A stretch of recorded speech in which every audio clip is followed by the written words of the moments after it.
everyone, today's video is going to be a really special one. We have got two amazing people with us who will be representing the LGBT community. And also today I have got my brother to help me in this interview, where we both will be representing the non-LGBT community. The purpose of this video is just to create some harmonization among the two communities and also bring a bit of compassion towards the LGBT community. So let's begin the video. First up, we have Fernando Marron, who has already been to our channel. And then we have Ryan, who is here for the first time. So, hi Ryan and hi Fernie, how are you guys doing today? Hello. I am so good. I'm doing well as well. Thank you so much for asking, for having us on. Yeah, happy to be here. So my first question to you is, Fernie, tell us something about the LGBT community. I mean, what is it all about? Please educate the audience for us. I think it's important to understand that when people think of the LGBTQ community, there is this idea or this assumption that we are a small group of individuals who are an oddity or an aberration of traditional society and traditional natural law. But in fact, the LGBT community, well, specifically homosexuality, bisexuality, and transsexuality are human psychological and behavioral conditions sanctioned by natural order and evolution. Aside from race, social structures such as systems of government and religion are not inherent from birth. They are mechanisms of evolving civilizations. So when you think of the LGBT community, it is not this mechanism of deviance of society that most people like to group us in. We are actually a natural byproduct of evolution.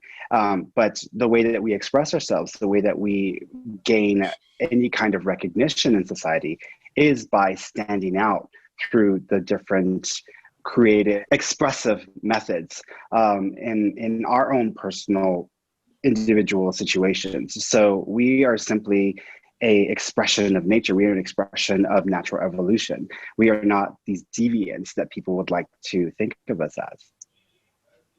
So what are some common misunderstandings that people have towards LGBT community? I think some common misconceptions of the community is that the LGBT community is here to push our beliefs on everyone and try to make everyone think and feel the same way that we do. But ultimately, that's not at all what we're here to do. I found that a lot of folks in the LGBTQ community have spearheaded some societal awarenesses that really have brought us over time to realize some of the things that Fernando is saying, that we're not just out here flailing our arms and just making fun everywhere, that this is a part of our being. This is a part of who we are. So there are many challenges that people from the LGBT communities face, and it's not any surprise to anyone that there are a bit of atrocities that are faced by majority of the community. So I'm sure that you guys might also have been facing some of these or have faced in the past. So I would like you, if you like to share any of it, just, to give the audience an idea that why it should not be done. And I mean, we are all humans, and it's just, so if you just want to share something, stage is open. Okay, let me share my story. So this is so vivid in my mind, and it wasn't until I got older that I sort of recalled this memory and the impact that it made in my life. But when I was in elementary school, so I was 3rd grade, 4th grade, I was at school, and during the school lunch, they were sort of putting on this display of a choir play that they were holding after school. So there was this boy on stage, and I thought he was very handsome. And I went home from school that day, and I told my mom that I wanted to go back to school for the choir concert. And I was never involved in many extracurricular activities like choir or band or sports or anything like that. So my mom was kind of like, well, I mean, you're already home from school. Why are you wanting to go back to school to watch a choir concert? And I said, well, there's this boy there and he's so handsome. And my mom just sort of looked at me and said, boys aren't supposed to think that boys are handsome. And so it was sort of in that moment I thought, oh, I'm not supposed to think that. And so that kind of stuck in my head growing up from elementary through middle school and junior high, that boys aren't supposed to think that boys are handsome. And so every time I had that feeling inside of me, or I saw someone that I was attracted to, that would replay through my mind. Boys aren't supposed to think that boys are handsome. And just think about what that might do to your self-confidence and just, I mean, and just your whole being when your brain is telling you constantly to go against something that your heart is screaming at you. That there's that constant conflict. And so it wasn't until I got through school even before I started to really feel comfortable with who I am. I will add a little to that, you know, for myself, because I didn't understand what being gay meant and what attraction was. I didn't even understand sexuality. For myself, it was just obvious to my family because of my behavior, because I was more effeminate. I did not behave like a traditional boy where I was macho or I was dominating or controlling, you know, personality. I didn't have these kinds of traits. And in my society, in my area of that I grew up in, if you were a male, you needed to be macho, you needed to be strong, show no emotion. You needed to be, there was this kind of toxic masculinity that was not only expected, but a standard of being a male. And if you didn't express this toxic masculinity, then you were not a male. And so by default, just because I was not this aggressive individual or this hyper masculine individual, I had to deal with a lot of incessant teasing before I even understood what the word gay meant. I remember once I was walking with some cousins of mine, and these were two older males. I remember one incident where it was on a vacation and we were taking a walk in the woods, and two of my cousins, they would take rocks and they would throw the rocks into the air so that it would hit me in the head. And I knew that they were doing this, but I, of course, did not want to get into any conflict and I wanted to avoid any physical confrontation. So I just accepted that behavior.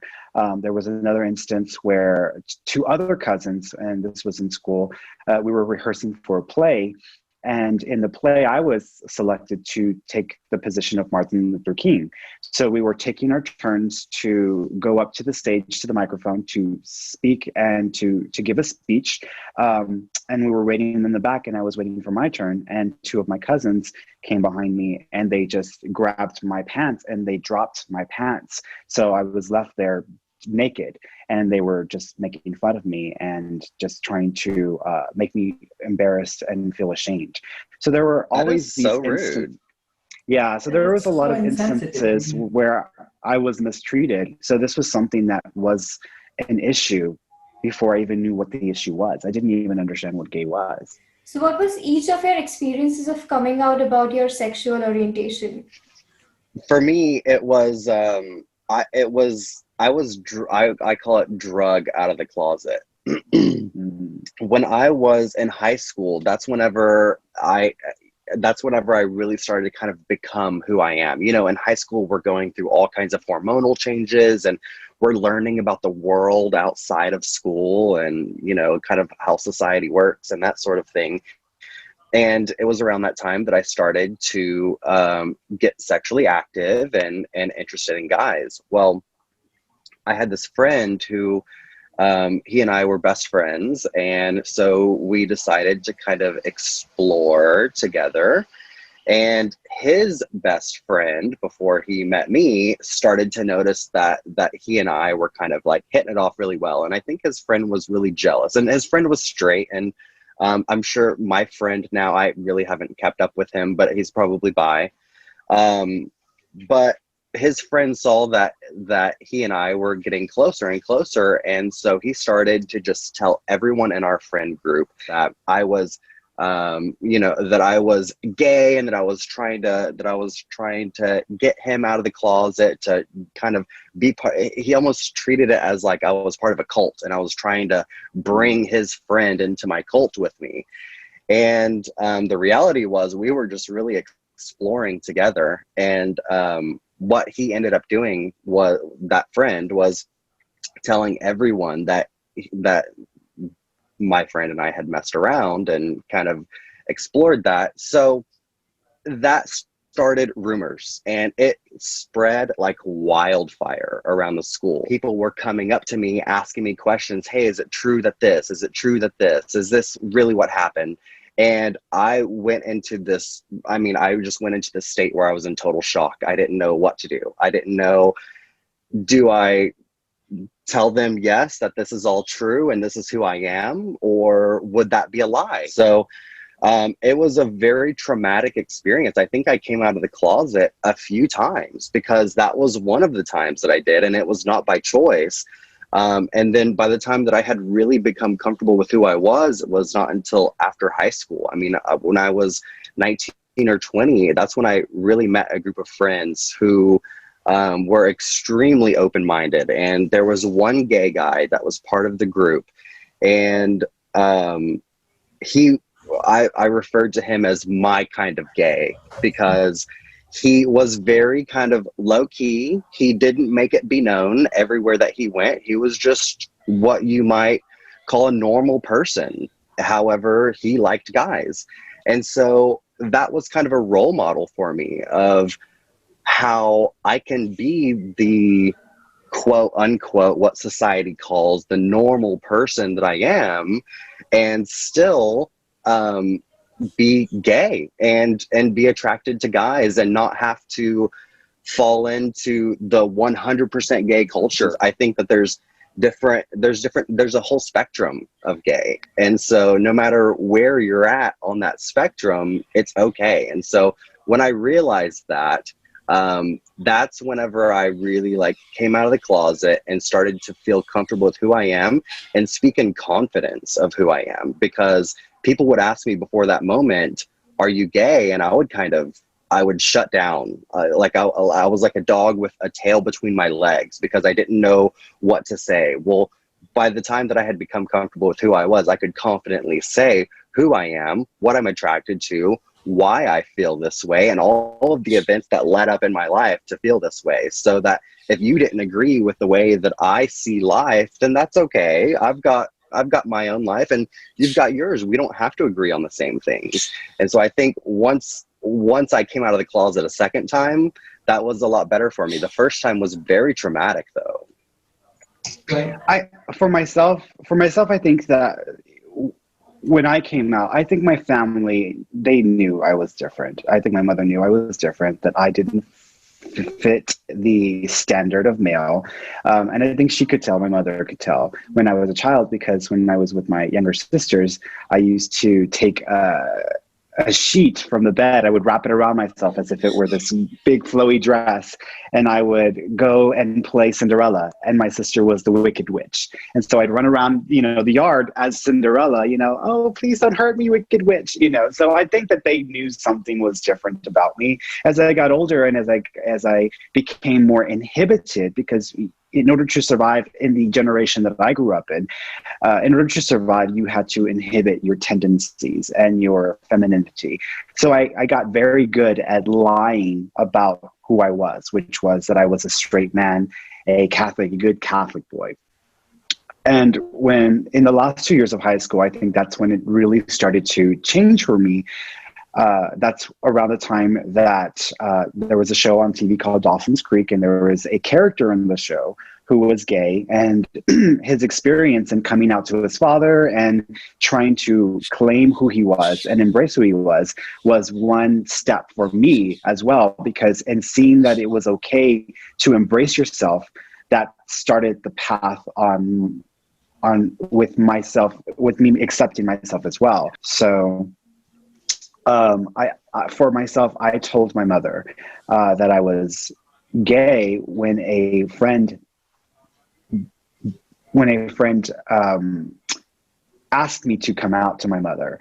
I think he saw how much I was struggling with it and how I was ready to accept this. And he says, I bet you won't tell your mom. I bet you that you won't tell her. And I said, I will. I won't let this stop me. And he says, okay, do it right now. I'm on the phone. I want to hear you tell her while I'm on the phone. I'm like, good night. Oh my gosh. So she walked into the room and I said, Mom, I have something to tell you. I'm gay. And at first she thought I was maybe joking or I was just, playing with her. But when she saw that I was very serious, I said, what do you think? And her response was, you're my son. I've always loved you. I've loved you from the moment you were born. From the moment I held you in my arms, you were my son and I love you and nothing changes. And that was the end of it. I mean, that was really quite insightful. And I guess the greatest sense of belongingness starts to come when your own family, your own parents start to, accepting you as you are, regardless of the fact of the society norms and cultures that impose on you. Rather than that, they go out of the league and they accept you as you are. So my next question to you is, it has been asked quite a lot of times, but I think most people know by now, but still I'm going to ask you this. Is this a disease and can it be cured? Oh, Do you want to start Fernando, with that, right? you caught the gay. So no, it is not a disease. It's not something you can just catch. You can't catch it just like your common virus. A lot of people think that if you hang out with, and I actually even had friends' parents who would prefer that their son not hang out with me because they were afraid that their son might become gay if they hung out with me too much. So no, it's definitely not a disease. It's not something you can catch and pass along and stuff like that. Although if it were, it would be the funnest disease out there. This is not a disease. This has been documented very well for thousands of years and scientifically understood for hundreds of years. So it's not a disease.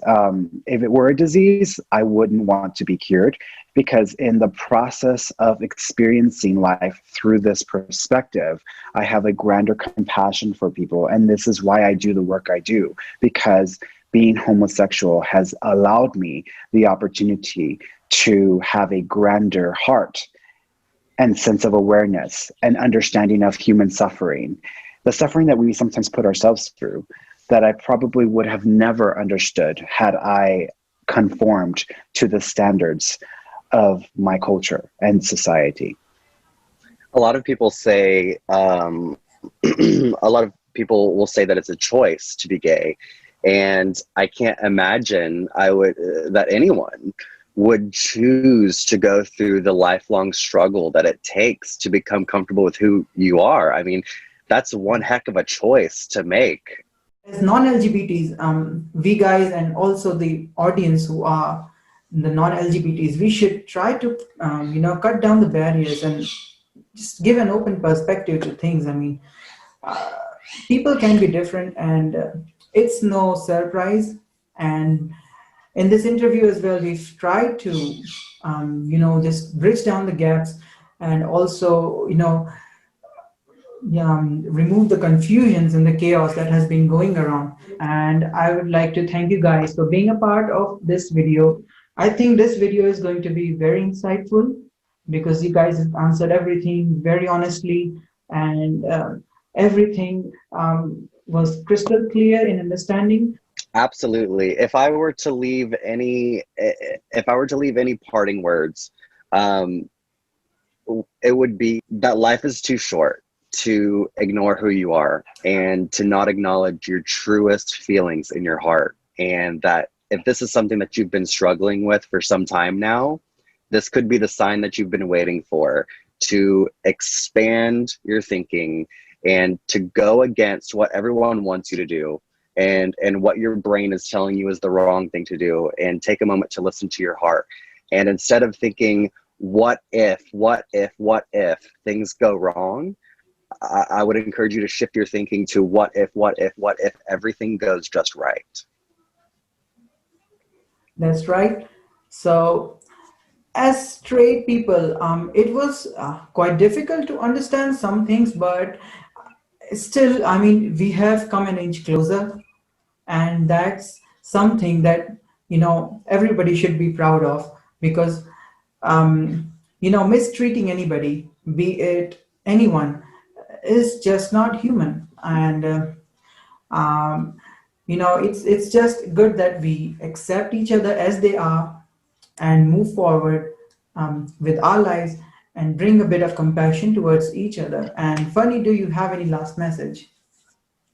Yes, we have all been placed here in this form, in these physical bodies, with these minds, with these internal processes, mechanisms of thought and of emotion.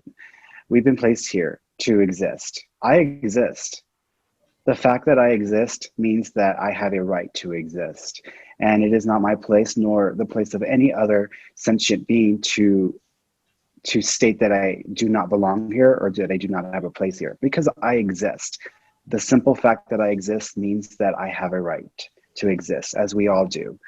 If we cannot accept each other as we have been produced by nature, by God, then we will never evolve and become a society, a civilization that can produce grander forms of compassion, grander forms of being, and we will never be able to reduce the suffering that we all struggle here, because at the end of the day, we all feel pain, we all have emotions, we all desire love, we all desire acceptance, and we all fear rejection. And these are basic core human experiences. It does not matter what race, what sexuality, what background you come from, what religious belief you follow. We all desire and suffer from the same conditions. And that should be our primary focus, not in trying to conform and force all things to exist within a limited perspective because of our ignorance, our fear, and our conditioned states of being.